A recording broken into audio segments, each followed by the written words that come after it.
They called her the Ghost. Not because of what she had been, not yet.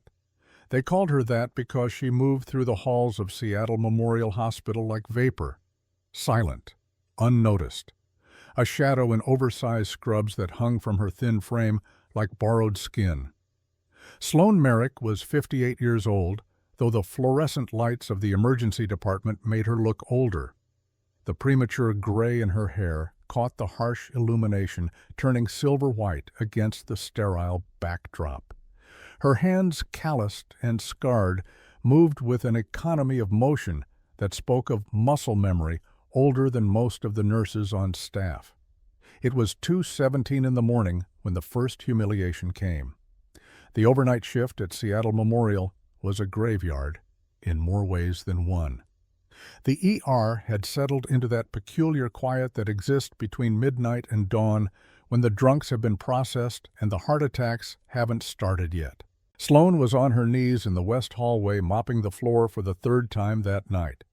The industrial strength cleaner burned her nostrils, but she didn't flinch. She'd smelled worse, much worse. The automatic doors at the end of the corridor hissed open. Sloan didn't look up. She knew those footsteps. Everyone knew those footsteps. Dr. Preston Whitmore walked like a man who had never been told no. Each footfall was deliberate, confident, the cadence of someone who believed the world rearranged itself for his convenience. He was 37, tall, with the kind of angular good looks that photographed well for hospital promotional materials.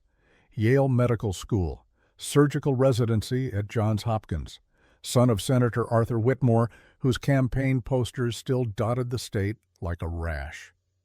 Preston was reviewing something on his phone, expensive coffee in his other hand. He didn't see Sloan, or perhaps he did and simply didn't register her as human enough to avoid. The coffee hit the freshly mopped floor with a splash that seemed impossibly loud in the quiet hallway. Jesus Christ!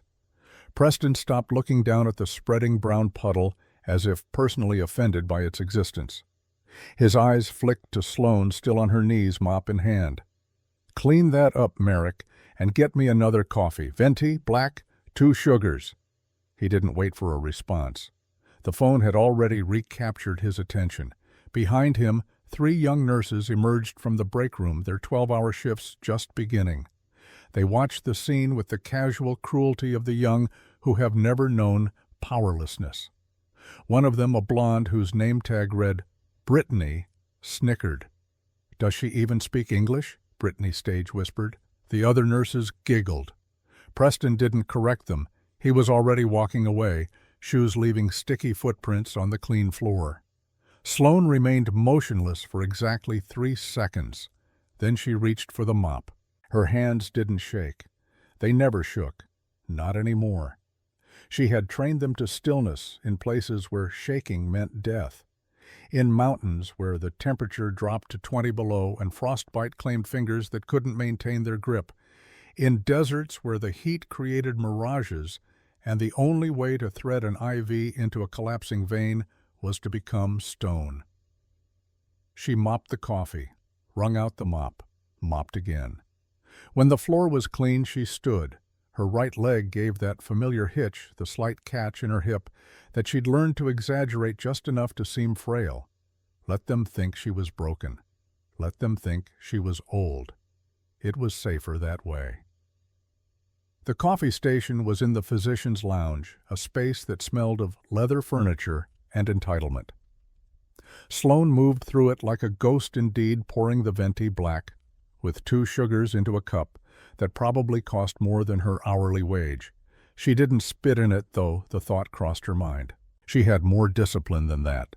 She found Preston in the central nursing station holding court with 2 residents who hung on his every word like disciples at the feet of a prophet.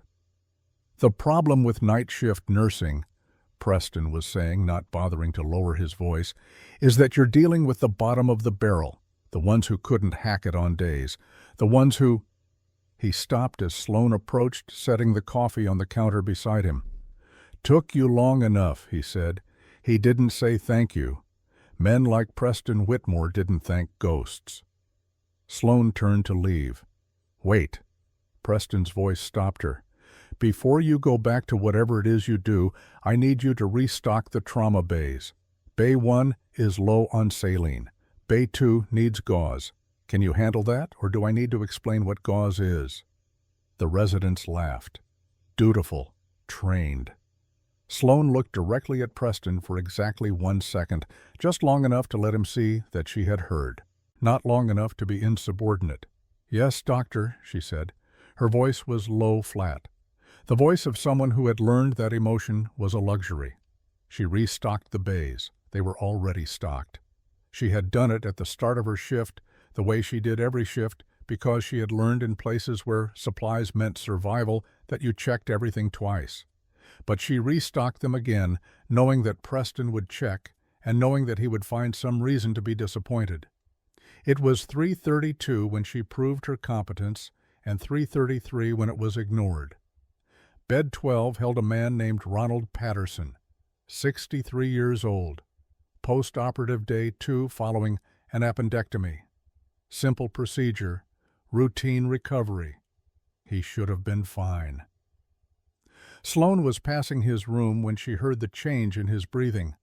It was subtle, the kind of thing you only noticed if you'd spent years listening to the sounds human bodies make when they're dying. A wet rattle that shouldn't have been there, a respiratory rate that was climbing. She stopped, turned, entered the room. Ronald was semi-conscious, feverish. His skin had that grayish cast that precedes septic shock. Sloane moved to his bedside, placed her hand on his forehead. Hot. Too hot. She checked his vitals on the monitor. Heart rate 112, blood pressure 90/58, temperature 102.7, early sepsis, maybe an hour or two at most before it cascaded into something irreversible. She found Preston in the physician's lounge reviewing surgical schedules. "Dr. Whitmore," she said. "Bed 12, Mr. Patterson. I think he's developing sepsis." Preston didn't look up from his tablet. "I examined him an hour ago. He's fine. His vitals are deteriorating, heart rate elevated, BP dropping, temp climbing. I think we should start broad-spectrum antibiotics and Merrick."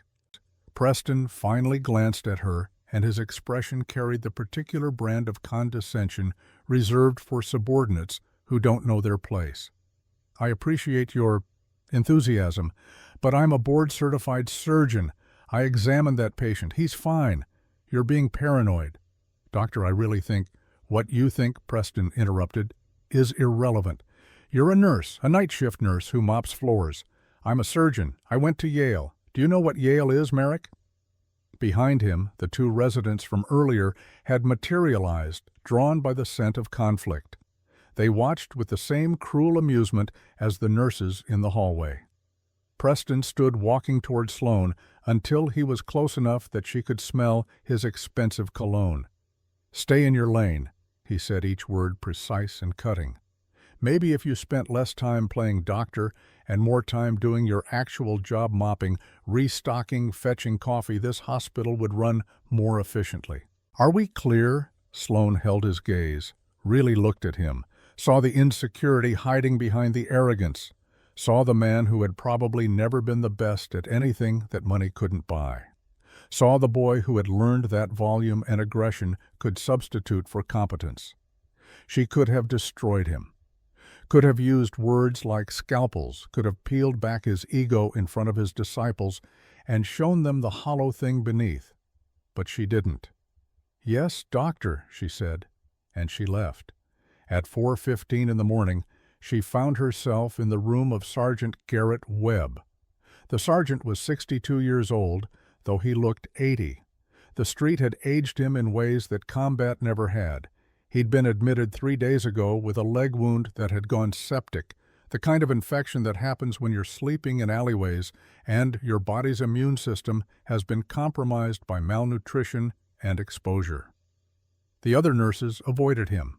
He smelled like the street, like old sweat and desperation, and his benefits barely covered the cost of the antibiotics, keeping him alive. But Sloane didn't avoid him. She was changing his dressing when he spoke. "You move different," Garrett said. His voice was rough, damaged by years of cigarettes and whatever else the street had offered. "Watched you. You don't walk like them." Sloane didn't respond. She focused on the wound, debriding the necrotic tissue with movements that were precise and economical. "You stand different too," Garrett continued. "Weight balanced, always checking exits, the way you hold yourself." He paused. "Where'd you serve?" Sloane's hands hesitated for a fraction of a second. "I don't know what you mean." "Yeah, you do." Garrett shifted in the bed, trying to get a better look at her. "I was Marines. 3 tours, Iraq mostly. Got pretty good at spotting my own. You're one of us, I can tell." "I'm just a nurse sergeant." "Bullshit." He said it without heat. "Nobody moves like you do by accident. And that—" He gestured to her wrist, where the edge of a tattoo peeked out from under her long-sleeved scrub top as she reached for fresh gauze. Sloane pulled her sleeve down quickly, but not quickly enough. "Trident and Caduceus," Garrett said quietly. "Seal Corpsman, Navy Doc." His eyes widened slightly. "Jesus Christ. What are you doing here, mopping floors?" Sloane finished the dressing in silence. She checked his IV, noted the improvement in the wound bed, adjusted his pain medication. "Rest, Sergeant," she said finally. "You're healing well. That's not an answer. It's the only one you're getting." She was at the door when his voice stopped her. "Thank you," Garrett said, "for not treating me like garbage." Sloane turned, looked at him, really looked at him, saw the man beneath the street grime, saw the Marine who had served his country and been discarded like trash when he came home broken. "You're not garbage, Sergeant," she said. "You're a warrior. Don't forget that." She left before he could respond. It was 4:47 when Preston found her in the supply room. "Merrick," his voice was sharp, cutting through the quiet inventory she'd been conducting. "A word." She turned. He was standing in the doorway, backlit by the hallway fluorescents, 5 residents arrayed behind him like an entourage. This was theater, performance. He'd brought an audience. "I've been reviewing tonight's medication logs," Preston said, holding up a tablet. "And I noticed some irregularities." Sloane said nothing. "Mr. Patterson in bed 12. According to the logs, you administered an extra dose of antibiotics at 0300 hours. That wasn't ordered by a physician. His fever was spiking," Sloane said, her voice even. "Classic signs of infection. I made a clinical judgment. You made an error." Preston cut her off. "Nurses don't make clinical judgments. Doctors make clinical judgments. Nurses follow orders. Do you understand the difference, Merrick, or do I need to use smaller words?" The residents laughed. It was expected, required. Sloane felt something cold settle in her chest. The same cold that used to descend when she was in the field and the situation went sideways. The cold that turned her into something other than human. Something that could make impossible decisions with steady hands. "I saved his life," she said quietly. "You violated protocol," Preston corrected. "You administered medication without a physician's order. That's grounds for termination. Lucky for you, I'm feeling generous. Consider this a written warning. One more mistake, Merrick, and you're done. Now get back to work." He turned to leave, then paused as if remembering something. "Oh, and Merrick. That homeless veteran you've been wasting time on in room 8, the one with the leg infection. His benefits have run out. We're discharging him in the morning. Make sure he's processed by 0600. Doctor, he's not ready. The infection isn't, not your concern, not your decision. Discharge him." Preston walked away, his residents following like well-trained dogs. Sloane stood alone in the supply room, surrounded by boxes of gauze and bottles of saline, and felt the walls of her carefully constructed invisibility starting to crack. At 5:23, the red phone rang. The sound was different from the regular hospital phones, lower, more urgent, a sound that sent adrenaline spiking through every emergency room veteran within earshot. The red phone meant mass casualty. Sloane was at the central nursing station when it rang. She watched as one of the charge nurses, a woman named Patricia, who had 20 years on the job, picked up the receiver.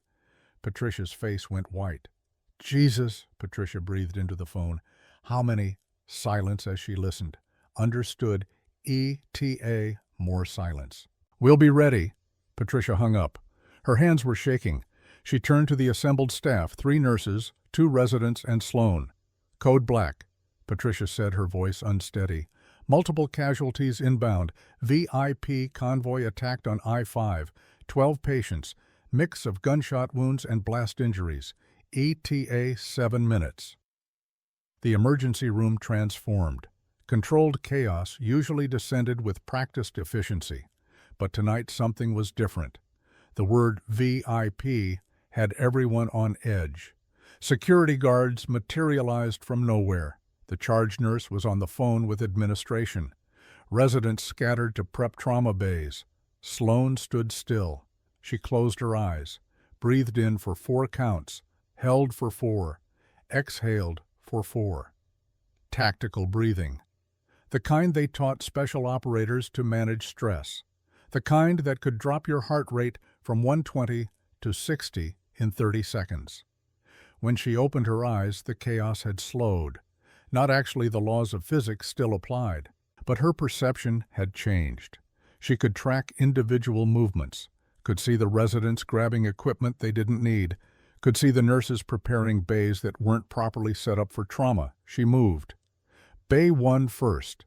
The warming blankets weren't running. She turned them on. Set to 39 degrees Celsius. Grabbed 4 units of O- from the blood bank refrigerator, placed them in the rapid infuser. Checked that the trauma cart had been restocked since the last code. It hadn't been. She restocked it. Bay 2, same process. Warming blankets, blood products, equipment check. She was finishing Bay 3 when the sirens arrived. But these weren't the familiar wail of city ambulances. These were deeper, heavier. The kind of sirens that preceded federal motorcades, and beneath them a sound that made Sloan's hands freeze on the IV pole she was adjusting. A sound she hadn't heard in 12 years. The deep, rhythmic thumping of helicopter rotors. The automatic doors burst open. Paramedics rushed in, uniforms soaked with rain and blood. The first gurney carried a man in his 40 suit, shredded massive trauma to the chest. A paramedic was straddling him, performing CPR, sweat pouring down his face. "GSW to the chest," the paramedic screamed. "Through and through. He's been down for 6 minutes. GSW. Gunshot wound." Preston appeared from the physician's lounge, still wearing the same scrubs from earlier. His face had gone pale. "This was supposed to be a car accident," he said. "Ambush." The paramedic gasped, still performing compressions. They hit the convoy on the I-5, multiple shooters, 3 dead at the scene. The ER exploded into activity, but it was frantic, uncoordinated. Preston was shouting orders that contradicted each other. Nurses were running in circles. Equipment was being grabbed and dropped. The second gurney came through. The patient was young, maybe 20 years old. Military fatigue soaked black with blood. He was conscious, gray-faced, clutching his neck. Blood pulsed between his fingers in rhythmic spurts. Arterial bleed. Sloan moved before she thought.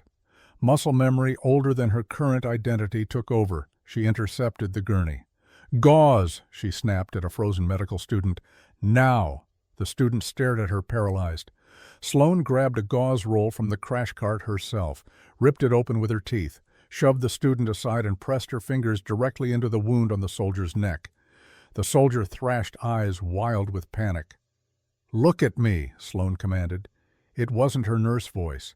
It was something older, deeper, a voice that had talked men through dying in caves in Afghanistan. "Eyes on me, Marine, I've got you. You stay in the fight."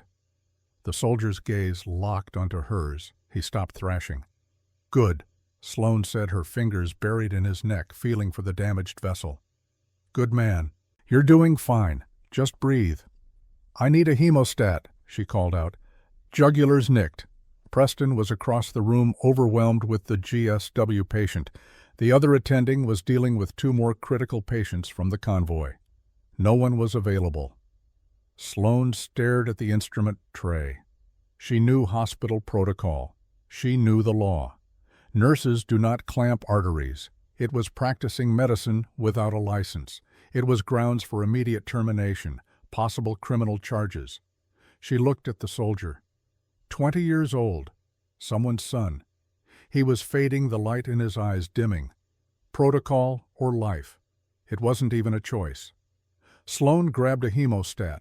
Blind, working by feel alone, she navigated through the mess of torn tissue and blood, found the damaged vessel, clamped it. The spurting stopped. The soldier gasped, color returning to his face. "You're stable," Sloan told him, her voice returning to that flat, calm register. "You're going to be fine." Patricia, the charge nurse, had seen it. Her eyes were wide with horror. "Sloan," Patricia hissed. "What did you do? You can't, you'll be fired. That's practicing." "He's stable," Sloan interrupted. "Get him to OR, now." But the night was far from over. The third gurney came through 5 minutes later. This one was different. The paramedics were moving faster, their faces grim. Behind them, 4 men in tactical gear, body armor, MP5 submachine guns held at low ready. Not police, not SWAT. Something else.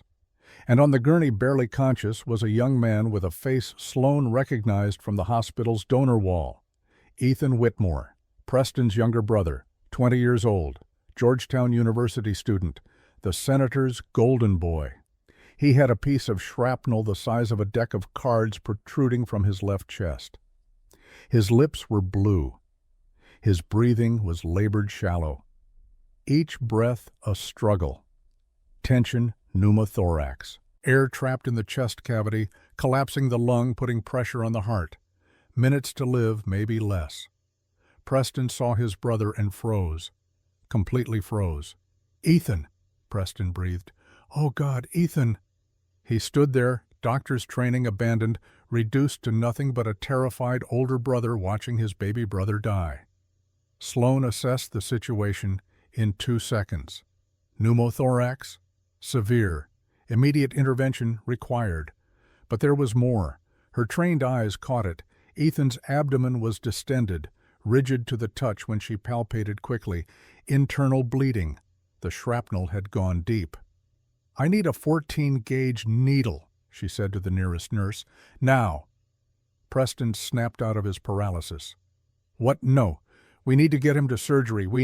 He'll be dead in 3 minutes if we don't decompress that chest," Sloan said. Her voice was steel. Command. "Preston, step back." "Don't you dare," Preston started. But Sloan was already moving. She grabbed the needle herself, 14-gauge, 3 inches long. She palpated Ethan's chest, finding the second intercostal space, mid-clavicular line. The anatomical landmark every combat medic knew by heart. "Sloan, stop," Preston grabbed her arm. "You're not a doctor, you can't." Sloan turned and locked eyes with Preston. And for just a moment he saw something in her gaze that made him step back. She drove the needle into Ethan's chest. There was a moment, an eternity compressed into a heartbeat, when nothing happened. Then the needle released a hiss of air, trapped pressure escaping, the sound of death being cheated.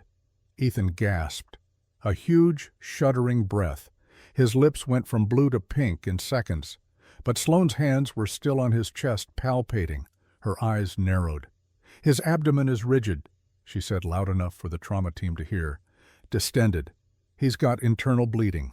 Could be splenic rupture, could be liver laceration, could be—" She pressed carefully, felt the subtle resistance. "Could be retroperitoneal, major vessel injury. That shrapnel went deep." She turned to the nearest resident, grabbed his shoulder to make him focus. "When you get him to CT scan, you tell radiology to do a complete abdominal series, not just chest, full abdomen and pelvis. There's bleeding somewhere, probably aortic involvement given the trajectory. Do you understand me?" The resident, wide-eyed, nodded. "Repeat it back," Sloan demanded. "Full abdominal CT. Check for vessel injury. Possible aortic involvement." "Good. Now move." The paramedics began wheeling Ethan away. Sloan watched them go, an uneasy feeling settling in her gut. She'd given the warning. She'd been explicit.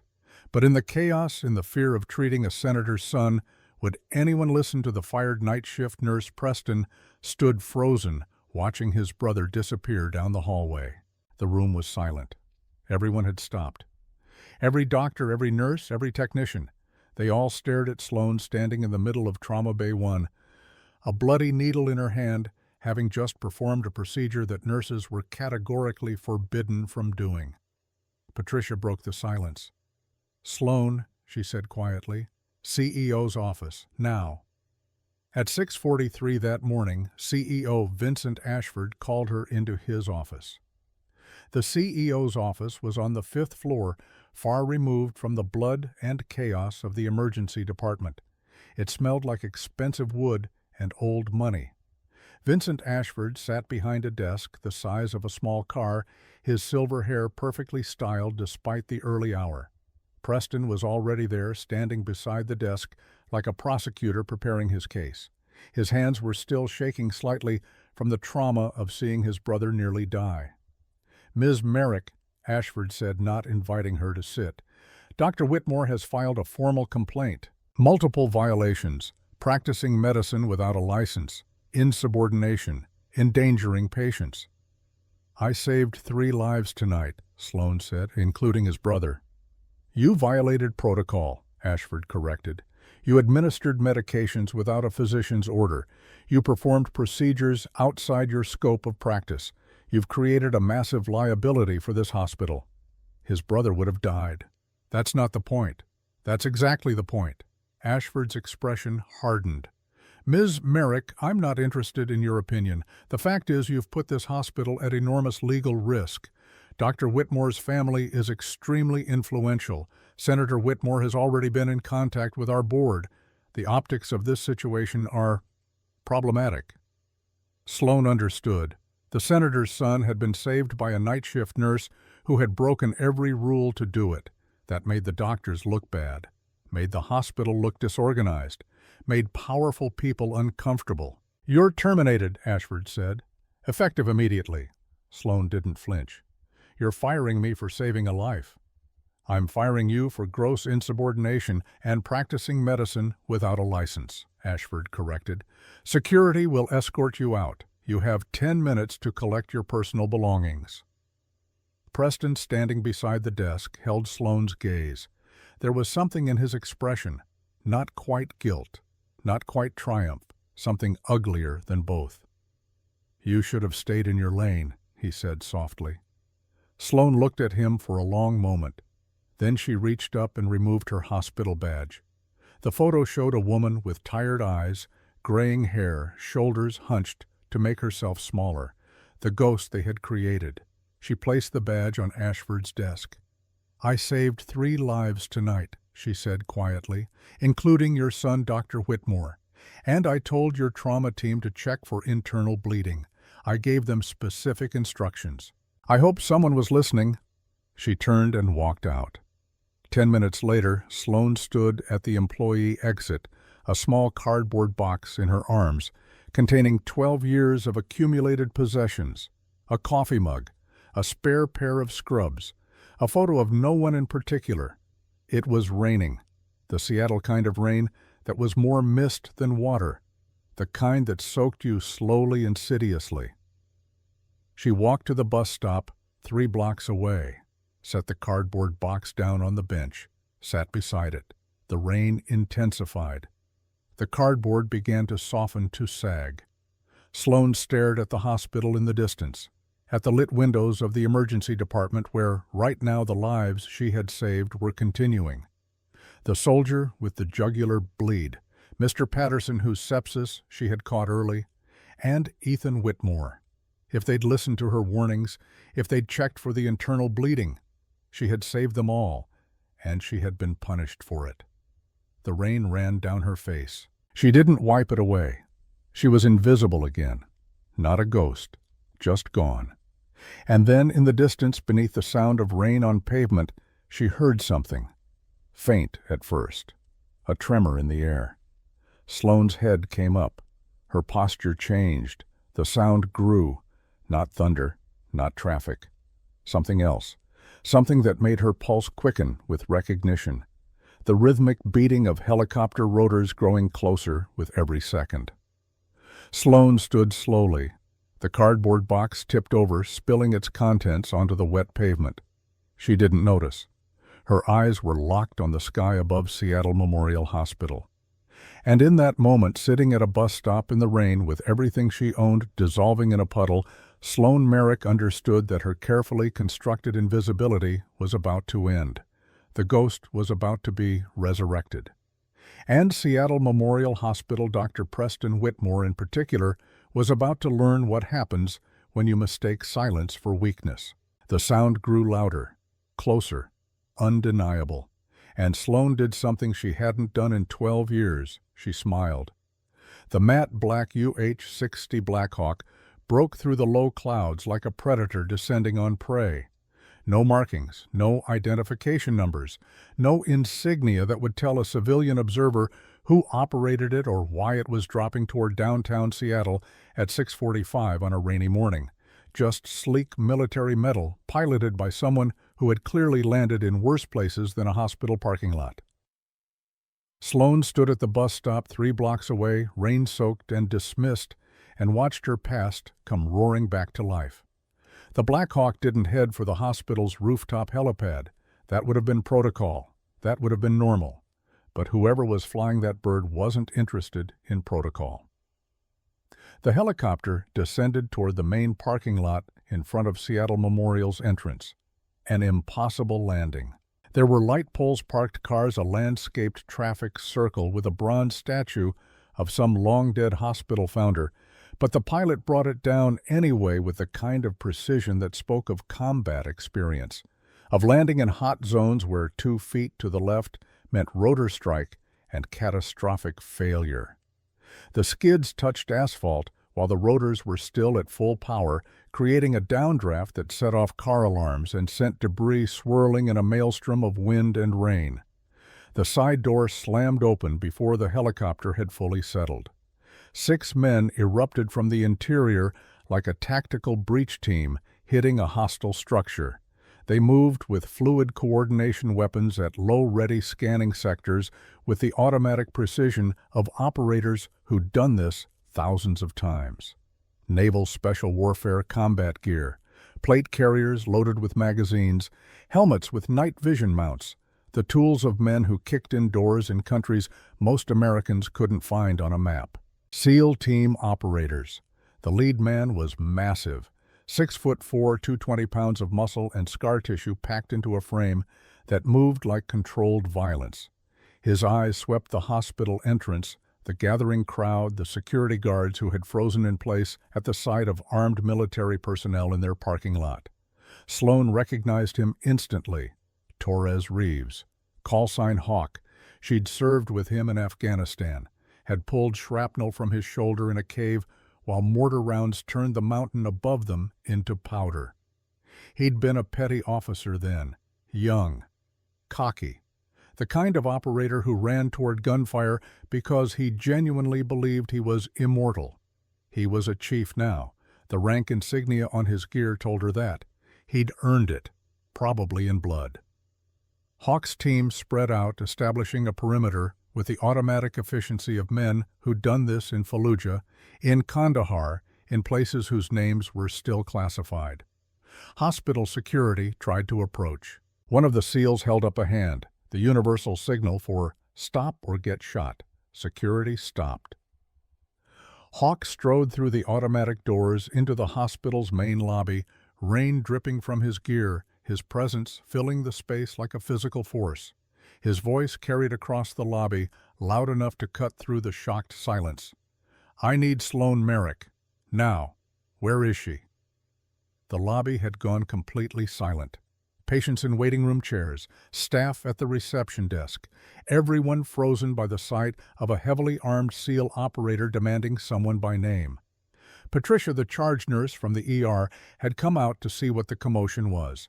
She stared at Hawk with the expression of someone whose reality had just shattered. "Sloan?" Patricia's voice cracked. "You're looking for Sloan, Senior Chief Petty Officer Sloan Merrick." Hawk corrected, his voice sharp as broken glass. "Call sign Ghost. Where is she?" Patricia's mouth opened, closed, opened again. She was fired. An hour ago. She left." Hawk's jaw clenched. He touched the radio on his vest. "Target not on sight. Last known position," a voice crackled back through his earpiece. Sloane couldn't hear the words from 3 blocks away, but she saw Hawk's head snap toward the hospital exit, toward the street, toward the direction of the bus stop. 400 meters north, Hawk said into his radio. "Bus stop. I have visual on security cameras. 2-man extract team, move now." 2 of the SEALs broke off, heading for a vehicle Sloane hadn't noticed before a black Humvee parked at an aggressive angle that blocked 3 civilian cars. Military tactical vehicle, armored, the kind that could take small arms fire and keep rolling.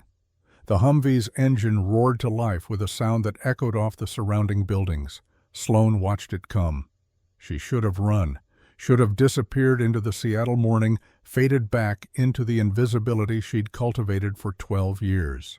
She'd spent over a decade becoming a ghost specifically so moments like this wouldn't happen, so her past wouldn't catch up with her present. But she didn't run.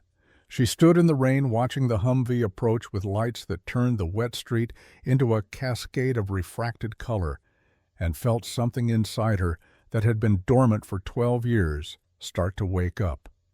The Humvee stopped 3 feet from her, close enough that she could feel the heat from the engine, smell the diesel exhaust.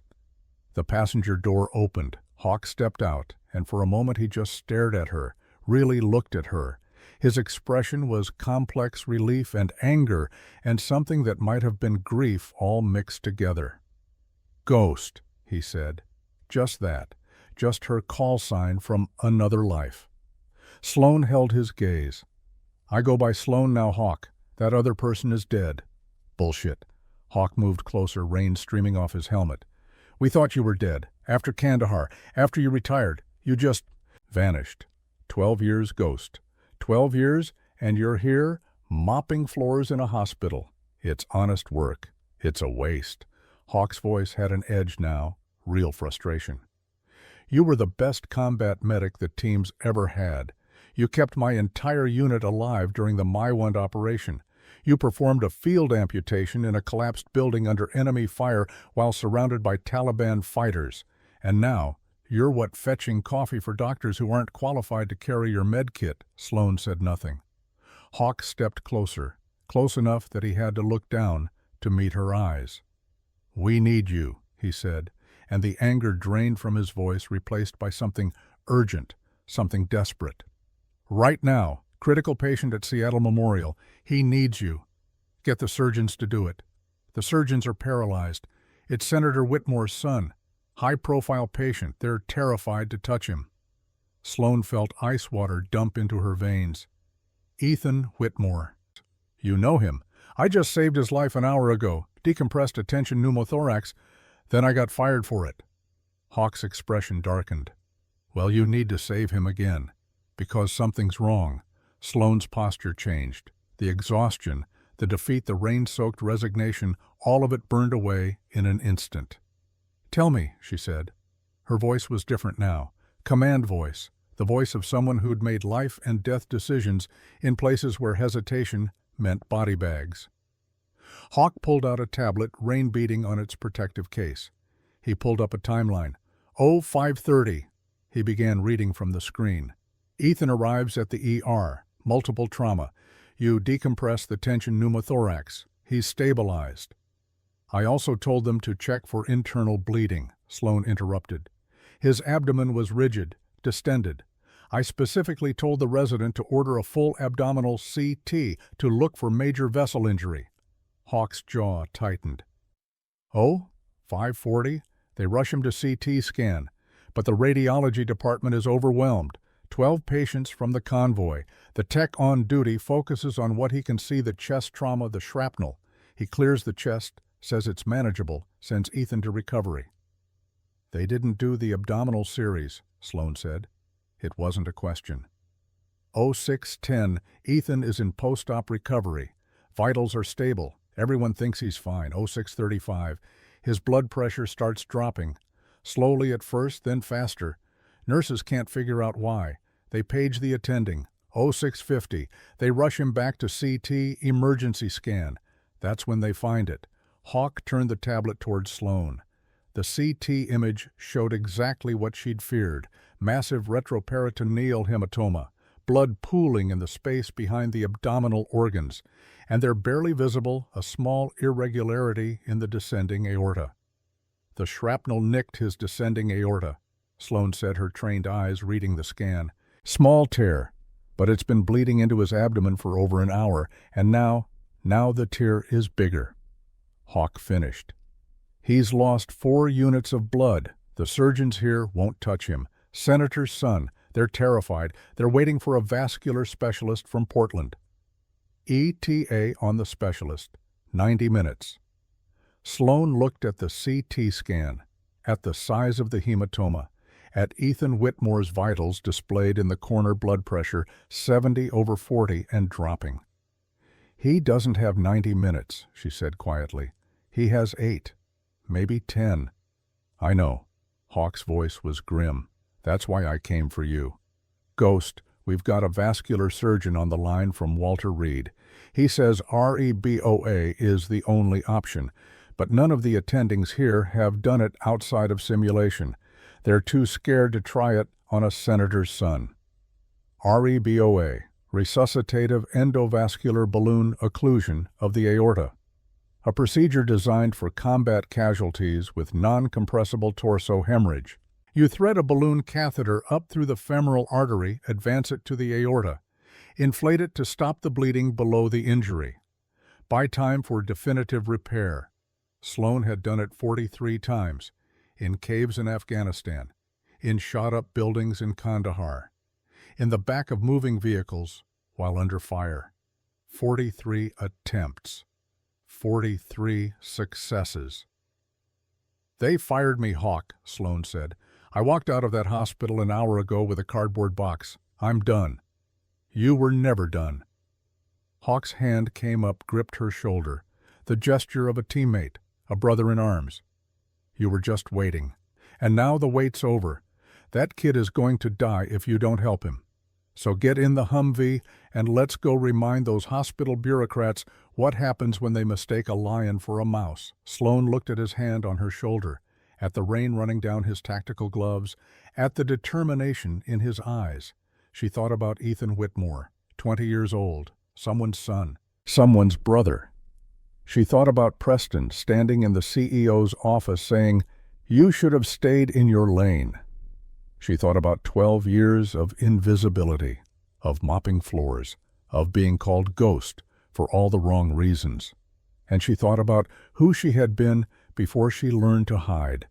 Senior Chief Petty Officer Sloan Merrick, the woman who had kept 12 Marines alive for 72 hours in hell, the woman who had earned the Navy Cross not for killing enemies, but for refusing to let her people die. "Let's move," Sloan said. The Humvee ride back to Seattle Memorial took 45 seconds. Sloan sat in the back, flanked by 2 SEAL operators she didn't know. They were young, mid-20s probably. They kept glancing at her with expressions that mixed curiosity and awe. One of them, baby-faced despite the tactical beard, finally spoke. "Chief Merrick," his voice cracked slightly, "I'm Petty Officer Miller.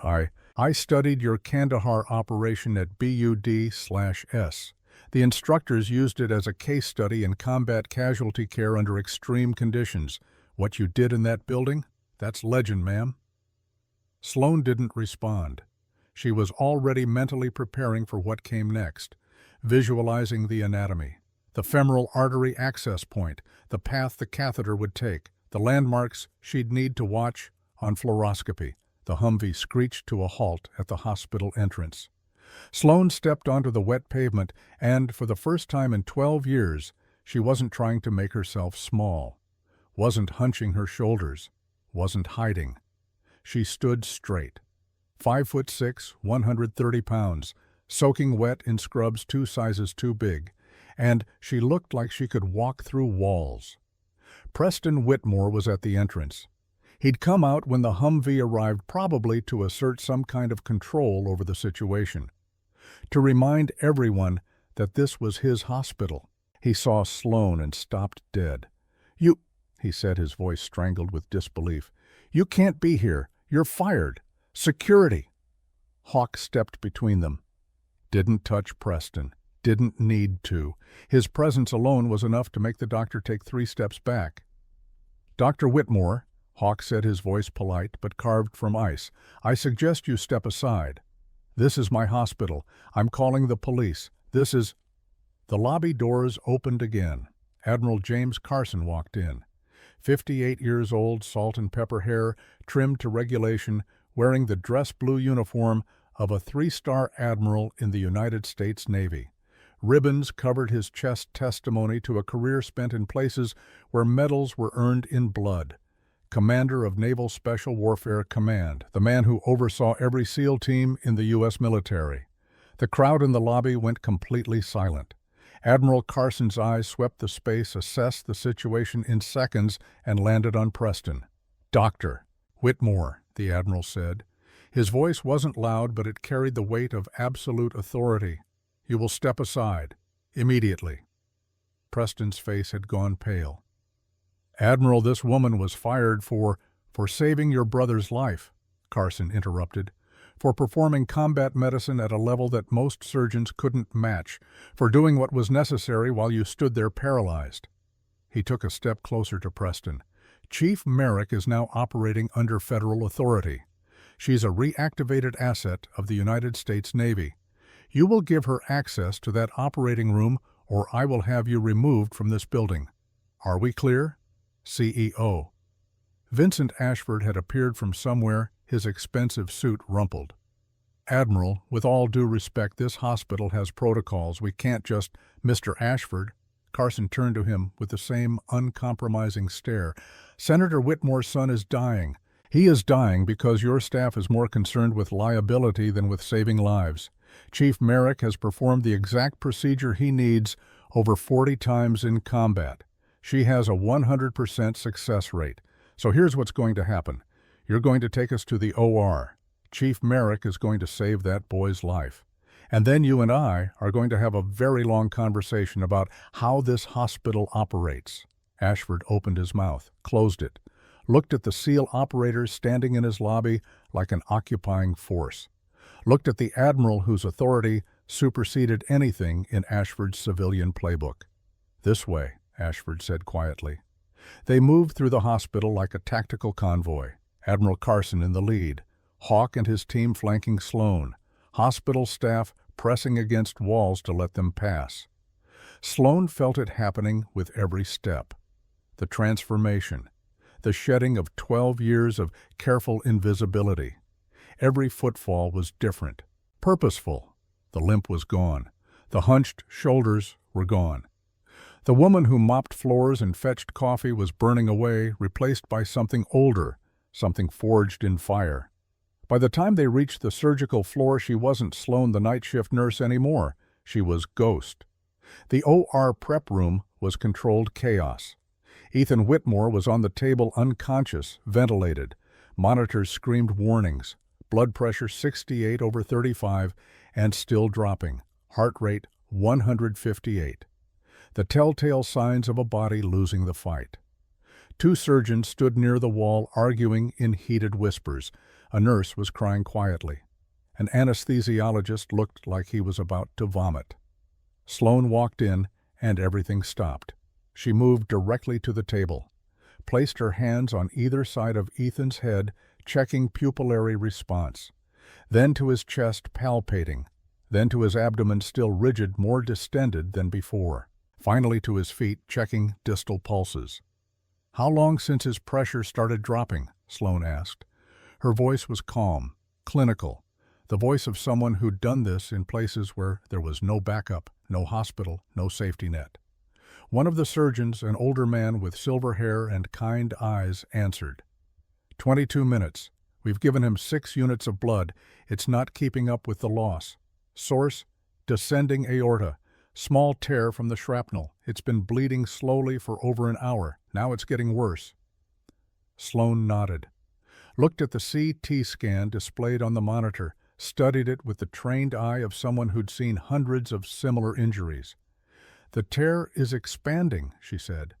"Blood pressure fluctuations are making it worse. Every heartbeat is tearing it a little more. How long since you paged vascular? 90 minutes ago. Specialist is coming from Portland. ETA 45 minutes. Sloan looked at the monitor.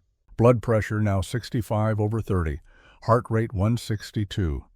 He doesn't have 45 minutes, she said quietly. He has 7, maybe 8. The silver-haired surgeon's face crumpled. We know. But we can't. None of us have done REBOA outside of simulation.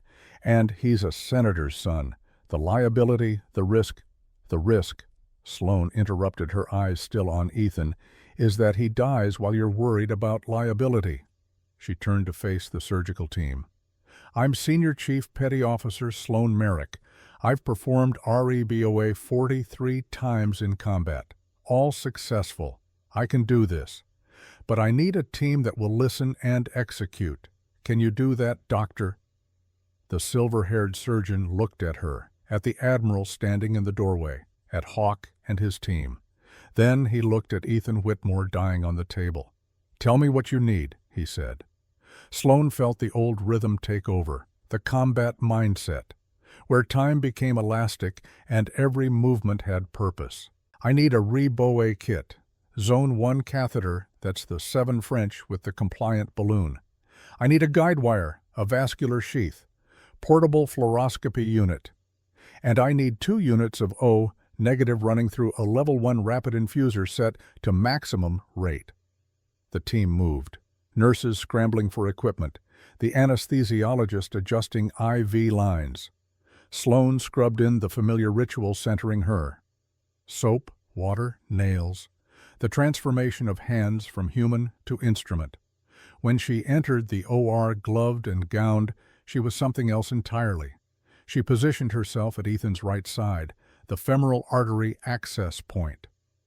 Talk me through what you're doing, the silver-haired surgeon said, moving to assist. I want to learn. Sloan appreciated that. A doctor willing to learn from a nurse. A rarity. REBOA. Sloan began, her hands already moving to prep the groin site. Stands for Resuscitative Endovascular Balloon Occlusion of the Aorta. The concept is simple. Thread a balloon catheter up through the femoral artery, advance it all the way to the descending aorta, and inflate it. The balloon blocks blood flow below the injury, stops the bleeding, and buys us time for definitive repair. Time limit, the surgeon asked. 30 minutes maximum before we start causing ischemic damage to everything below the balloon. After that, we're trading one problem for another. Sloan made the incision. Clean. Precise. Found the femoral artery on the first try, a pulse beneath her fingers that spoke of a life still fighting. Sheath, she said. A nurse placed it in her palm. Sloan inserted the sheath, establishing the access point. Blood flowed back. She controlled it with practiced ease. Guide wire? The wire slid into her hand. She threaded it through the sheath, advancing it carefully. On the fluoroscopy screen, mounted above the table, she watched the wire's progress. Up through the femoral artery, into the external iliac, approaching the common iliac. Catheter, she said. The REBOA catheter was thin, flexible, with a balloon at its tip. Sloan threaded it over the guide wire, following the path she'd established. On the fluoroscopy screen, the catheter advanced, centimeter by centimeter, into the common iliac artery, into the abdominal aorta, approaching the descending section. We're at the renal arteries, Sloan narrated, passing them, advancing to zone 1, that's the section of aorta between the left subclavian artery and the celiac trunk, just below the diaphragm. The room was silent except for the beep of monitors and Sloan's calm narration. And then she felt it. Resistance. Subtle. But there. The catheter had hit something. Sloan paused, examined the fluoroscopy image. There a slight irregularity in the aortic lumen, a shadow that shouldn't be there. We have a clot, she said, partially obstructing the aorta. It's blocking the catheter's advancement. The silver-haired surgeon leaned in to look. If we try to push through, we could dislodge it. Send it to the brain. Massive stroke. I know, Sloan said. Preston Whitmore had entered the OR at some point. He was standing at the back, gowned but not scrubbed, watching his brother die on the table. His voice cut across the room, sharp with panic. "You can't push through a clot. That's insane. You'll kill him. Stop this. We wait for the specialist from Portland." Sloane didn't look at him. Her eyes stayed locked on the fluoroscopy screen, on the catheter tip touching the edge of the clot, on Ethan's vitals blood pressure, now 60/28. "If I don't push through," she said quietly, her voice carrying absolute certainty, "he's dead in 4 minutes. If I do push through, there's a risk of stroke, but there's also a 70% chance I get the catheter in position and we stop the bleeding." "Those aren't acceptable odds," Preston said, his voice breaking. "They're the only odds we have," Sloane replied. She looked at the silver-haired surgeon. "Doctor, this is your OR. Your call. Do I proceed?" The surgeon looked at Ethan, at the monitors, at the blood pressure that was entering incompatible with life territory. "Proceed," he said. Sloane took a breath, visualized the anatomy, the path the catheter needed to take, the force required to break through the clot without causing it to embolize. She advanced the catheter, felt the resistance increase, pushed gently, then harder. The room held its breath. On the fluoroscopy screen, the catheter moved. The clot shifted, fragmenting pieces swept away by the force of blood flow and immediately filtered by the smaller vessels downstream. The catheter advanced clear past the obstruction. "Catheter through," Sloane said, advancing to target position. "Zone 1 descending aorta, 3 centimeters below the left subclavian." She watched the screen, measured the distance, stopped when the catheter was exactly where it needed to be. "Catheter in position," she said. "Preparing to inflate balloon." Her hand moved to the inflation port. This was the moment. Once she inflated the balloon, there was no going back. 30 minutes maximum before ischemic damage became irreversible. "Inflating balloon," Sloane said. 5 milliliters. She pushed the saline into the balloon. On the fluoroscopy screen, the balloon expanded, growing from a thin line to a spherical obstruction that completely blocked the aorta. The monitors changed. Blood pressure began to climb. 60/28 became 70/35. 70 became 82. 82 became 90. Heart rate began to slow. 160 became 140. 140 became 120. 120 became 105. Ethan's color improved. The grayish pallor receded, replaced by healthier pink. "He's stabilizing," the anesthesiologist said, his voice filled with wonder. "BP is 94/58 and climbing. Heart rate down to 102. Oxygen saturation improving. He's actually stabilizing." The OR staff exchanged glances of relief and disbelief. Some of them had tears in their eyes. Sloane stepped back from the table, stripping off her gloves. "Balloon is inflated," she said, her voice returning to that flat, calm register. "You have 28 minutes to get vascular here and repair that aorta before ischemic damage becomes irreversible. I suggest you use them wisely." The silver-haired surgeon stared at her with an expression that mixed awe and respect. "That was, he started searching for words. "Standard combat medicine," Sloane finished. "Nothing more." Admiral Carson stepped forward from where he'd been watching in the corner. 20 years, he said, his voice carrying across the OR. 20 years since Kandahar and you haven't lost a step ghost." The OR staff turned to stare at him, then at Sloane. "Ghost," one of the nurses whispered. Hawk, standing in the doorway with his team, smiled. "That's her call sign," he said to the room. "Senior Chief Petty Officer Sloane Merrick, Navy Cross recipient, the woman who kept 12 Marines alive for 72 hours in a collapsed building while surrounded by Taliban fighters. The woman who performed a field amputation with a pocket knife and kept her team leader from bleeding out using nothing but pressure dressings and sheer willpower." The silence in the OR was profound. Everyone was staring at Sloane, the night shift nurse who mopped floors, the woman they'd ignored and dismissed, the ghost who had been hiding in plain sight. Preston stood at the back of the OR, his face pale, his hands still trembling. Sloane looked directly at him. "Your brother is going to live, Dr. Whitmore," she said quietly. "You're welcome." Then she turned and walked out of the OR, removing her surgical gown as she went. Behind her, Ethan Whitmore's monitors beeped steadily, the sound of a life saved. Again. The vascular surgery team from Portland arrived 19 minutes after Sloan inflated the Rebo balloon. They came rushing into the OR with the frantic energy of specialists who had been told a senator's son was dying. But what they found was a young man with stable vitals, a properly placed endovascular balloon, and a surgical team that looked like they'd witnessed something miraculous. The lead vascular surgeon, a woman named Dr. Rebecca Morrison, stopped in her tracks at the OR entrance. "What's his status?" she demanded, already moving to scrub in. The silver-haired surgeon answered, "Stabilized 20 minutes ago, REBOA in place. Balloon inflated in zone 1. Blood pressure 96/62, heart rate 100. He's ready for you to repair the aortic tear." "Doctor." Morrison moved to the fluoroscopy screen, examining the catheter placement with the critical eye of someone who'd seen thousands of these procedures. Her eyebrows rose.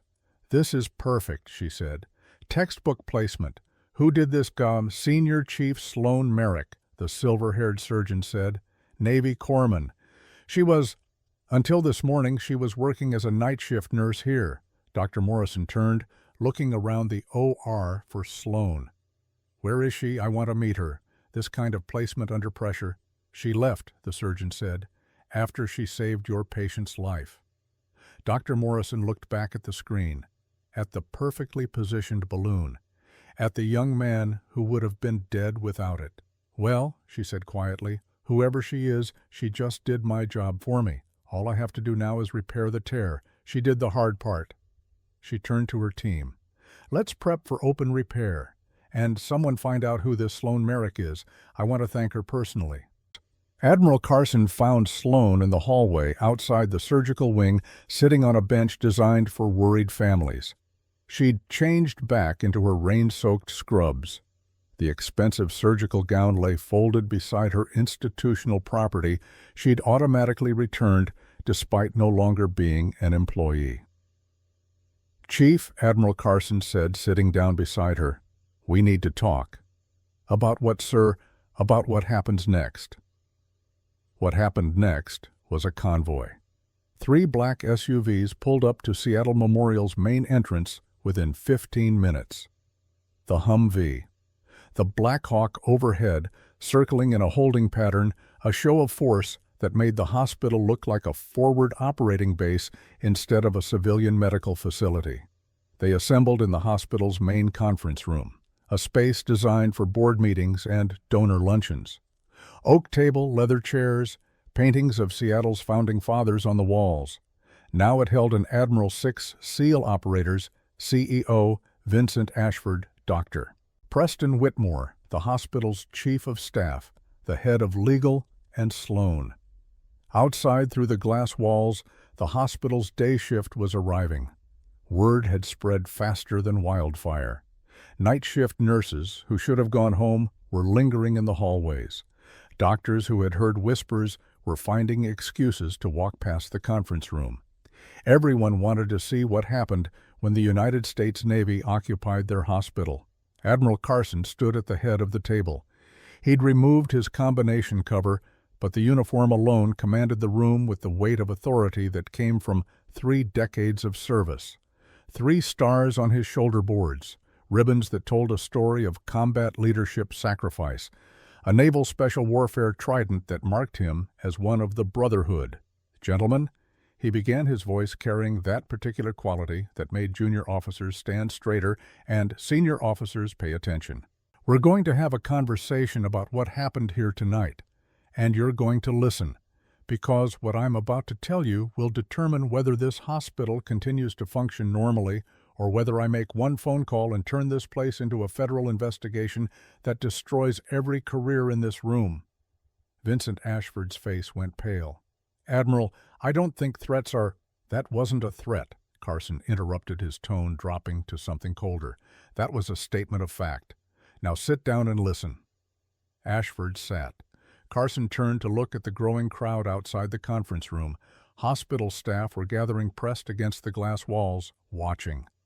"Open the doors," Carson said. "I want everyone to hear this."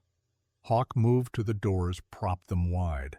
The hallway filled with people: nurses, technicians, doctors, security guards, administrative staff, all drawn by the gravity of the moment. Carson's voice carried across all of them. "At 03:32 this morning," he began, "a woman working the night shift in your emergency department identified a patient in early septic shock. She reported her findings to the attending physician. She was ignored. She reported again. She was publicly humiliated for daring to question a doctor's judgment." The crowd was absolutely silent, listening with the intensity of people witnessing something important. At 05:23, a mass casualty event occurred. Multiple patients arrived with blast injuries and gunshot wounds from an attack on a federal convoy. In the chaos that followed, that same night shift worker performed emergency procedures that saved 3 lives. She performed a jugular artery clamp on a critical patient. She performed a needle decompression for tension pneumothorax on another. She administered medications that prevented a 3rd patient from going into septic shock. Carson's eyes swept the room, landing on each person with the weight of judgment. "She did the job that your doctors were too paralyzed or too incompetent to do. She identified internal bleeding that your radiology department missed. She gave specific instructions for follow-up care, and at 06:43 she was fired for it." Preston shifted uncomfortably in his chair. "Admiral, that's not entirely—" "Dr. Whitmore," Carson's voice could have cut steel, "you will speak when I give you permission to speak, not before." Preston's mouth snapped shut, his face flushing red. Carson continued moving to stand beside a projection screen. He tapped his tablet and an image appeared. Sloan, 12 years younger in Navy fatigues, standing with a squad of Marines in front of a Kandahar mountainscape. Her eyes were different then, harder, but also more alive. The eyes of someone who knew her purpose. "That woman's name is Senior Chief Petty Officer Sloan Merrick," Carson said. "United States Navy, retired. Call sign Ghost." Another image appeared. A formal military portrait. Sloan in dress blues, ribbons on her chest, the Navy Cross prominently displayed. "Chief Merrick served for 22 years as a Navy corpsman attached to SEAL teams," Carson continued. "She deployed to Iraq, Afghanistan, Yemen, Syria, and half a dozen classified locations I'm not authorized to discuss. She has more combat experience than most of your surgical staff combined. More importantly, she has more experience making life and death decisions under pressure than anyone in this building." The next image showed a medal ceremony. Sloan receiving the Navy Cross from the Secretary of the Navy.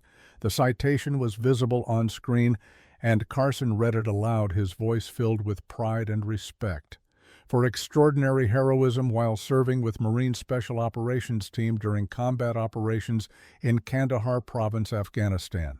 When her unit came under heavy enemy fire and sustained multiple casualties, Chief Merrick voluntarily remained in an exposed position to render aid to wounded Marines. When the structure they were using for cover collapsed due to mortar fire, trapping them beneath tons of rubble, Chief Merrick and 12 wounded Marines were cut off from friendly forces for 72 hours. Carson paused, letting the weight of those words settle. Despite severe injuries to herself, including a shattered hip and fractured vertebrae, Chief Merrick kept those 12 Marines alive, using only the contents of her medical kit and improvised materials scavenged from the rubble. She performed a field amputation to prevent gangrene using a pocket knife sterilized with alcohol from an MRE heater. She maintained fluid balance using rainwater collected in helmet liners. She dressed wounds with torn cloth from uniforms.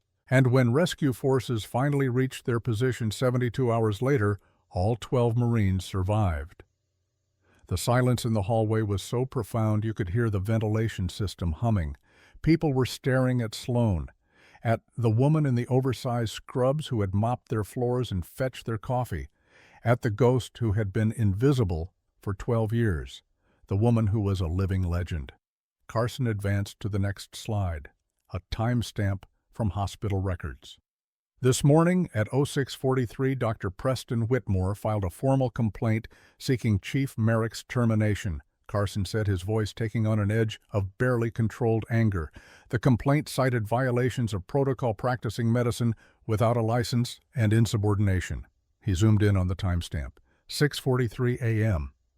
The interesting thing about this timestamp, Dr. Whitmore, is what it tells us. According to hospital records, the mass casualty event, the event where Chief Merrick saved your brother's life, didn't occur until 07:52, more than an hour later.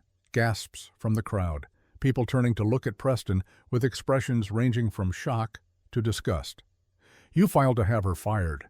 Carson continued, his voice quiet but absolutely lethal, before the emergency even happened. You filed the complaint because she questioned your diagnosis of Mr. Patterson, because she had the audacity to suggest that you, Dr. Preston Whitmore, Yale Medical School graduate, might be wrong about a patient. Carson advanced to another slide. A patient chart. Ronald Patterson. Bed 12, time of death 8:17 a.m., cause septic shock. Mr. Ronald Patterson was a post-operative patient under your care, Dr. Whitmore. At 03:32, Chief Merrick identified early signs of sepsis in Mr. Patterson. She reported it to you. You dismissed her. She reported again. You humiliated her in front of your residents, told her to stay in her lane. Carson's voice hardened. Mr. Patterson died at 08:17 this morning. Cause of death, septic shock originating from a post-surgical infection that went untreated for 5 hours. 5 hours during which Chief Merrick, a woman with more medical experience than most people in this hospital, repeatedly tried to get someone to listen to her. The room exploded, voices overlapping, shock, outrage. Hospital staff turning to stare at Preston with expressions of betrayal and disgust. Nurses who had witnessed his arrogance finally seeing the cost of it. Carson raised his hand. Silence fell like a hammer. Dr. Whitmore, Carson said, walking slowly toward Preston until he stood directly in front of him. Your ego killed a patient. Your insecurity, your arrogance, your desperate need to feel superior to a nurse who had forgotten more about medicine than you'll ever learn, that toxic combination killed Ronald Patterson. And then you tried to destroy the career of the woman who could have saved him. Preston stood his chair, scraping back his face red with humiliation and rage. This is outrageous. I'm calling my father. Senator Whitmore will— Your father, Carson interrupted, called me 3 hours ago. Preston froze. Senator Whitmore wanted to know who saved his son's life, Carson continued. I told him the truth. I told him about Chief Merrick, about her service record, about how she was fired for saving Ethan's life. Do you know what Senator Whitmore said? Dr. Whitmore? Preston said nothing, his face pale now. He said, and I quote, "Make it right. I don't care what it takes. That woman saved my son. Make it right." Carson's voice was steel. Those were his exact words. Not protect my other son's career, not cover this up. Make it right. Carson turned to CEO Ashford. Chief Merrick will be reinstated immediately, Carson said, with full back pay from the moment of her termination, and you will offer her the position of Director of Emergency Medicine, full autonomy, complete authority over training protocols and personnel decisions. Ashford looked like he'd been struck. Admiral, I appreciate the circumstances, but we have procedures for hiring director-level positions. There's a search committee interviews. You had procedures for firing too, Carson said. They didn't stop you from terminating the best emergency medicine professional you've ever employed. So here's how this works, Mr. Ashford. You offer Chief Merrick the position. She accepts or declines. That's her choice. But Dr. Whitmore is done here. Done? Preston's voice cracked. You can't fire me. I'm a board-certified surgeon. I have rights. I'll sue. You're a liability, Carson interrupted. A patient died under your care due to negligence. You filed a retaliatory complaint against a staff member who tried to save that patient. You created a hostile work environment. Any one of those things is grounds for termination, all three together. He turned to Ashford. Mr. Ashford, I strongly suggest you have security escort Dr. Whitmore from the building, immediately. Ashford looked at Preston. at the Admiral, at the crowd watching through the glass, dozens of witnesses to this moment. He made his choice. "Security," Ashford said quietly into his phone. "Please escort Dr. Whitmore from the building. He's been terminated. Effective immediately, have him surrender his badge and keys." Preston's face cycled through emotions too quickly to track. Shock, denial, rage, desperation. "This is illegal," he said, his voice rising. "I'll sue this hospital into bankruptcy. My father will—" "Your father," Carson said, "already knows. I briefed him fully before this meeting. He agrees with the decision. In fact, his exact words were, 'My son needs to learn that actions have consequences, real consequences. So collect your things, Dr. Whitmore, and go.'" 2 security guards appeared at the conference room door. They flanked Preston, not touching him, but making it clear that his departure wasn't optional. Preston looked around the room wildly, at Ashford, who wouldn't meet his eyes, at the hospital staff watching through the glass, many of them nodding in approval, at Sloane sitting quietly at the table, her expression unreadable. "You could have told us," Preston said, his voice barely above a whisper, all the fight draining out of him. "You could have told everyone who you were, what you'd done." Sloane looked directly at him. "I shouldn't have needed to," she said quietly. "Competence should speak for itself. Respect should be given based on skill and dedication, not credentials or family connections. But you couldn't see that. You looked at me and saw a nurse, a woman, someone beneath you. You never saw the person." Preston opened his mouth, but no words came. He had no response, no defense. Security led him toward the door. The crowd in the hallway parted to let them through. Nobody spoke. Nobody said goodbye. They just watched as Dr. Preston Whitmore Goldenboy of Seattle Memorial, son of a senator, Yale Medical School graduate, walked out of the hospital with nothing but his shame. The automatic doors closed behind him with a pneumatic hiss that sounded like finality. Carson turned to Sloane. "Chief Merrick," he said formally, "on behalf of the United States Navy, and apparently this hospital, I apologize for how you were treated. You deserved better. You've always deserved better." Sloane stood slowly, looked at the Admiral, at Hawk and his team standing at attention, at the crowd of hospital staff watching her with new eyes, with respect. "Thank you, sir," she said. "But if I'm taking this position, I have conditions." Ashford blinked, still processing the last 10 minutes. "Conditions! If I'm going to be director of emergency medicine," Sloane said, her voice carrying across the room to the crowd beyond, "there are going to be changes. Significant changes."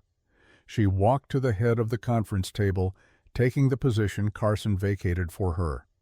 "Every resident in this hospital will complete a mandatory 6-month rotation in combat medicine protocols," Sloane began. "No exceptions. I don't care if they're planning careers in dermatology or psychiatry. They will learn how to function under pressure, how to make critical decisions when there's no time for consults or committee meetings, how to save lives when everything is going wrong." She looked around the room, making eye contact with the senior staff. "There will be no hierarchies based on ego or credentials, no dismissing someone's input because of their job title or education. A good idea is a good idea whether it comes from a first-year nursing student or a chief of surgery. Competence will be valued above pedigree. Experience will matter more than the name on your medical school diploma." Murmurs of approval from the crowd. Some of the nurses were nodding. "And if I see anyone creating a hostile work environment, belittling staff, or putting their pride above patient care, they're gone," Sloane continued. "I don't care who their family is. I don't care where they went to school. Patient care comes first, always." The room was silent. Ashford looked at Admiral Carson. Carson's expression made it crystal clear this wasn't a negotiation. These were the terms. "Those terms are," Ashford swallowed, "acceptable." Sloane turned to look out at the crowd, at the nurses who had watched her be humiliated, at the doctors who had ignored her expertise, at the faces that had seen her as invisible for 12 years, and at one face in particular.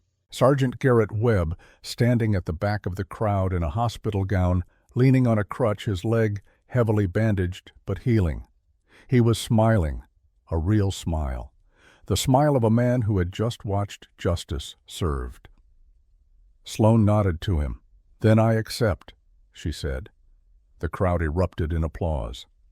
6 months later, the autumn sun hit Seattle Memorial's emergency department entrance at just the right angle to make the new placard gleam. Emergency Medicine Department Director Sloan Merrick, RNSCPO, retired. Competence, compassion, courage. Inside the ER, the transformation was complete.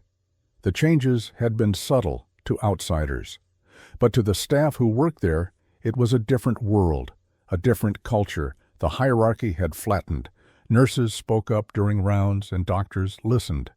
Techs offered suggestions that were actually implemented. The culture of fear and ego had been replaced by something that felt like what it should have always been: a team. The statistics told the story better than words. Trauma survival rates had increased by 23%. Patient satisfaction scores were the highest in the hospital's history. Staff retention had improved dramatically, and Seattle Memorial had become the hospital where the best emergency medicine residents in the country wanted to train, because they knew they'd learn from the best. Sloan stood in Trauma Bay 1 teaching a group of 8 residents the finer points of ultrasound-guided central line placement. She demonstrated on a simulation mannequin her movements economical and precise. "The key," she said, "is not to rush. Even in an emergency, especially in an emergency, you take the extra 3 seconds to verify your landmarks. Because if you nick the carotid artery trying to cannulate the internal jugular, you've just turned one problem into 3 problems. And that patient who trusted you with their life pays the price for your haste." The residents watched intently, taking notes, asking thoughtful questions. They treated her with the respect that came from genuine competence, not fear. They knew her story now, everyone did. But she'd earned their respect through her teaching her skills, her willingness to work alongside them in the trenches. One of the residents, a young man named Dr. James Park, raised his hand. "Chief Merrick, is it true you performed a thoracotomy in a collapsed building in Kandahar with just a headlamp and improvised instruments?" Sloan smiled slightly. The story had grown in the telling, as stories always did. "It was a building collapse after a mortar strike, yes," she said. "And I had a proper scalpel and some basic surgical tools for my kit. The improvisation was mostly the rib spreader. I had to use a multi-tool and some rebar from the rubble because the proper instruments had been destroyed. But the principles were the same as what you do here. Assess, adapt, execute. Don't freeze." The residents stared at her with expressions that mixed awe and inspiration. "The point," Sloan continued, "is that you use what you have. You adapt to circumstances. You don't wait for perfect conditions because perfect conditions don't exist in emergency medicine. You work with what's in front of you, and you do the absolute best you can with it. That's all any of us can do." She finished the demonstration, stepped back. "Dr. Park, you're up. Show me what you learned." As the resident began the procedure under her watchful eye, Sloan's pager went off. She checked it. A message from reception. "Visitor for you. Says he's an old friend." Sloan excused herself. Walked to the main waiting area. Sergeant Garrett Webb sat in one of the chairs, but he looked completely transformed. Clean, well-groomed. He wore pressed slacks and a button-down shirt. His leg had healed well, only the slightest hint of a limp remaining. "Sergeant," Sloan said, genuine warmth in her voice, "you look outstanding." "Feel outstanding, ma'am?" Garrett stood, shook her hand with a firm grip. "Got into the VA housing program. 4 months clean and sober. Got a job working with a veterans outreach program, helping guys who are where I was. Thought I'd stop by and show you how things turned out. Say thanks." "You did the work, Sergeant. I just pointed you in the right direction." "You did more than that, Chief."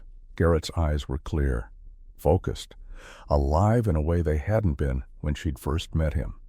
"You saw me when everyone else looked away. You treated me like I mattered. Like I was still a Marine, not just garbage on the street. That meant everything. That's what gave me the strength to fight my way back. Sloane felt emotion tighten in her chest, the kind she usually kept locked down. "You always mattered," she said quietly. "You served your country with honor. That doesn't expire when you take off the uniform. You're a Marine sergeant. Semper Fi." "Semper Fi, Chief." Garrett's voice wavered slightly. "Anyway, I won't keep you. I know you've got lives to save. Just wanted you to know you changed mine. Again." He left before Sloane could respond, walking out into the sunshine with his head high and his shoulders back. Sloane stood in the waiting area watching him go and allowed herself a moment of deep satisfaction. This was why she'd come back. Not for the title or the salary or the recognition. For this. For the ability to help people who needed it most. For the chance to make a real difference. Her pager went off again. Trauma incoming. Sloane turned back toward the ER, the familiar rhythm of emergency medicine pulling her in. She was passing the central nursing station when she saw a familiar face on the news broadcast playing on the mounted TV. Preston Whitmore. The volume was off, but the closed captioning told the story. Local doctor's aesthetic practice under investigation. The image showed Preston standing outside a small storefront in a strip mall. Riverside Plaza, wedged between a nail salon and a check-cashing service. The sign read, "Whitmore Aesthetics, Botox and Dermal Fillers." The broadcast cut to interior footage from what looked like a hidden camera investigation. Preston injecting a client. The camera zoomed in on his hands. They were shaking noticeably. The caption read, "Former surgeon accused of substandard care." Patricia, now Assistant Director of Nursing, noticed Sloane watching. "Did you see?" Patricia said. "State Medical Board is investigating him. Multiple complaints about complications. Apparently his hands shake so badly during procedures that he's caused nerve damage in 3 clients. They're talking about revoking his license entirely." Sloane said nothing. She felt no satisfaction in Preston's downfall, just a quiet acknowledgement that actions had consequences, that the universe had a way of balancing itself. She turned away from the TV. The trauma patient was arriving, a motorcyclist, multiple injuries, the kind of case that required every bit of skill and experience to save. The kind of case Sloane had been preparing for her entire life. She worked for 4 hours straight, stabilized the patient, coordinated with surgery, saved a life. When it was over, when the patient was wheeled to the ICU with a fighting chance at survival, Sloane stepped outside for a brief moment. The autumn air was crisp clean. Seattle looked beautiful under the afternoon sun. She thought about the journey, from the mountains of Kandahar to the floors of Seattle Memorial. From senior chief to invisible nurse to director, from ghost to Sloane to something that was finally completely herself. Her pager buzzed. Another patient, another life that needed saving. She went back inside. 3 weeks later, the young resident stood outside Trauma Bay 2 completely frozen. Her name was Katie Sullivan, 26 years old, 4 months into her emergency medicine residency. Smart, capable, but right now paralyzed by fear. Inside the bay, a patient was crashing. Anaphylactic shock from a bee sting. Blood pressure dropping fast. Airway compromising. Oxygen saturation falling. Katie had the epinephrine autoinjector in her hand. She knew exactly what to do. She'd practiced this scenario dozens of times in simulation.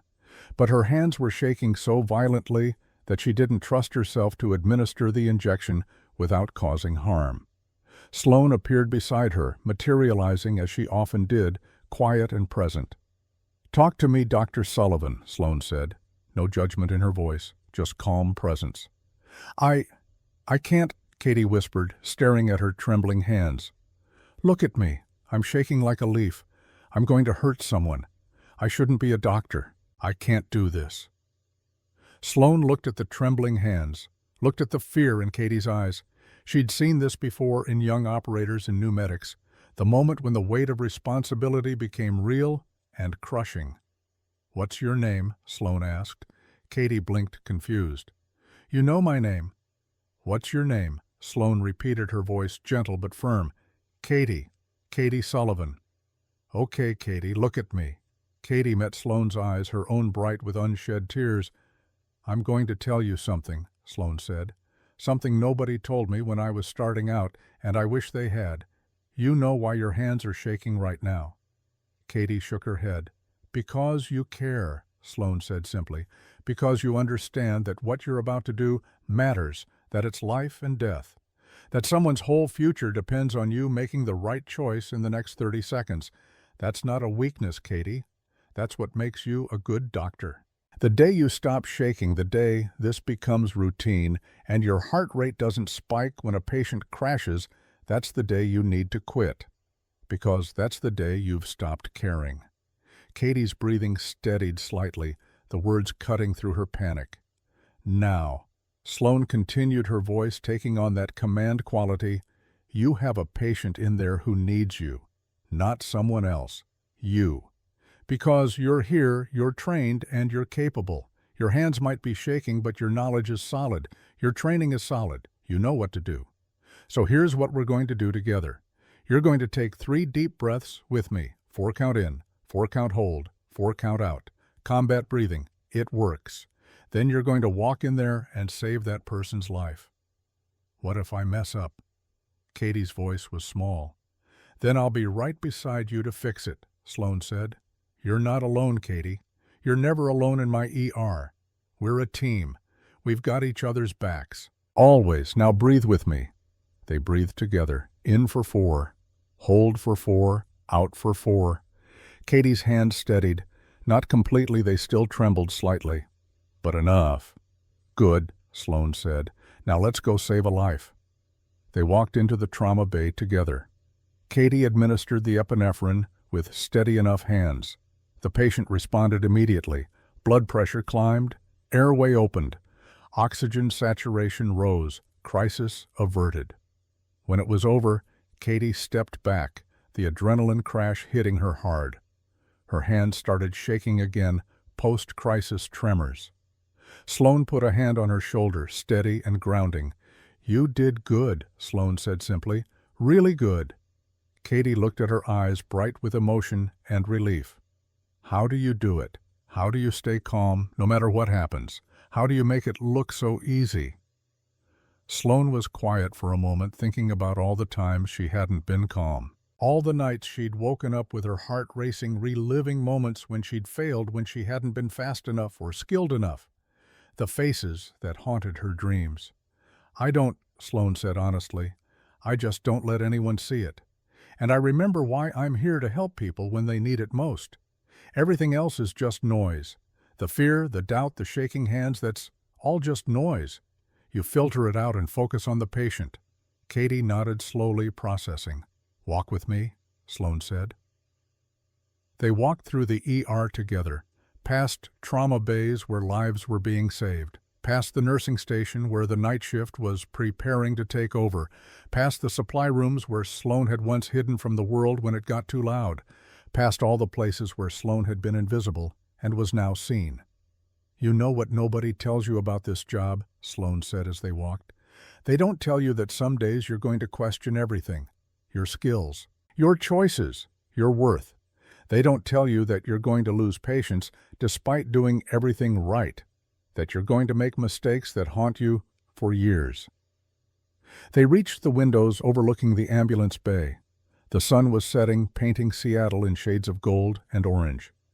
"But they also don't tell you," Sloane continued, her voice softening, "that you're going to save lives, real lives, people who go on to have families and careers and futures because you were there when they needed you most. They don't tell you that you'll become part of something bigger than yourself, a tradition of healers that goes back thousands of years. And that on your worst day you're still doing something that matters more than most people will ever do." Katie was quiet, absorbing the words like water on parched ground. "When I first started working here," Sloane said, "I was trying to be invisible, trying to hide from who I used to be. I thought that by making myself small I could avoid the weight of responsibility, the burden of having people's lives in my hands. But you know what I learned? What? You can't hide from who you are, Sloane said, meeting Katie's eyes. Your gifts will find you. Your purpose will hunt you down. And when it does, you have a choice. You can run from it, or you can embrace it. You can let the fear win, or you can acknowledge it and move forward anyway. She turned to face Katie fully. You have a gift, Dr. Sullivan. I've watched you. You're going to be an excellent emergency medicine physician, but only if you stop being afraid of your own competence. Only if you trust that the shaking hands and the racing heart are signs that you care enough to be great. Use that fear. Let it sharpen your focus, but don't let it paralyze you. Katie's eyes were wet now, tears of relief and gratitude. Thank you, she said quietly, for believing in me when I didn't believe in myself. Sloane smiled a real smile, the kind she rarely showed. Don't thank me, she said. Just be the doctor I know you can be. And when you're senior enough to be training the next generation, remember this conversation. Remember that everyone starts out scared. And that's okay. That's normal. That's human. The overhead pager crackled to life. Trauma activation, ETA 4 minutes. Multiple vehicle collision on I-5. 5 patients, 2 critical. Sloane and Katie looked at each other. Ready? Sloane asked. Katie took a deep breath, squared her shoulders. The shaking had stopped. Ready, she said with conviction. They moved together toward the trauma bay, teacher and student, veteran and rookie.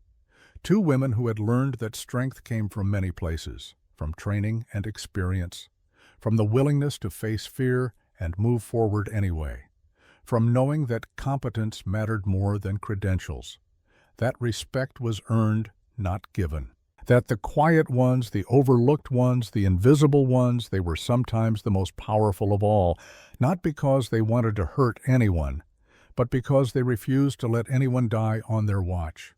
The ambulances screamed into the bay, sirens wailing. The doors flew open, and Senior Chief Petty Officer Sloane Merrick, retired Navy corpsman, former Ghost, current Director of Emergency Medicine at Seattle Memorial Hospital, did what she had been doing for 30 years. She saved lives, one patient at a time, with steady hands and an unbreakable will, the way she always had, the way she always would. Epilogue. Somewhere in the mountains of Afghanistan, in a cave that no longer appears on any maps, there's a wall with names carved into stone, 12 names. Marines who survived when they shouldn't have, when rescue teams shouldn't have found them, when death should have claimed them in the darkness. At the bottom, in smaller letters, 3 words scratched by a combat knife: Ghost kept us alive. In Seattle, at a strip mall on the edge of town, a disgraced doctor with shaking hands injects fillers into a client who doesn't trust him anymore. His medical license is under review. His future is uncertain. His fall from grace is complete. And in the emergency department of Seattle Memorial Hospital, a bronze plaque hangs above the main entrance where everyone, staff, patients, visitors, can see it, in memory of Ronald Patterson, 1961 to 2024. Whose death taught us that every voice matters, every concern deserves respect, every life is worth fighting for. Below it, in smaller text, the Ghost Protocol: competence over credentials, courage over comfort, care over ego. Director S. Merrick R., NSCPO, retired. The sun sets on Seattle. Somewhere a radio crackles with an emergency call. A voice calls for help. And somewhere someone answers, because that's what ghosts do. They appear when they're needed most. They save the unsavable. They stand between death and the dying. And they remind us that the quietest voices sometimes speak the loudest truths, that competence needs no introduction, that heroes don't always wear capes. Sometimes they wear scrubs 2 sizes too big. Sometimes they mop floors and fetch coffee. Sometimes they're invisible. Until the moment they're not, until the moment the world needs them, and then they become exactly what they always were: ghosts, warriors, healers, heroes.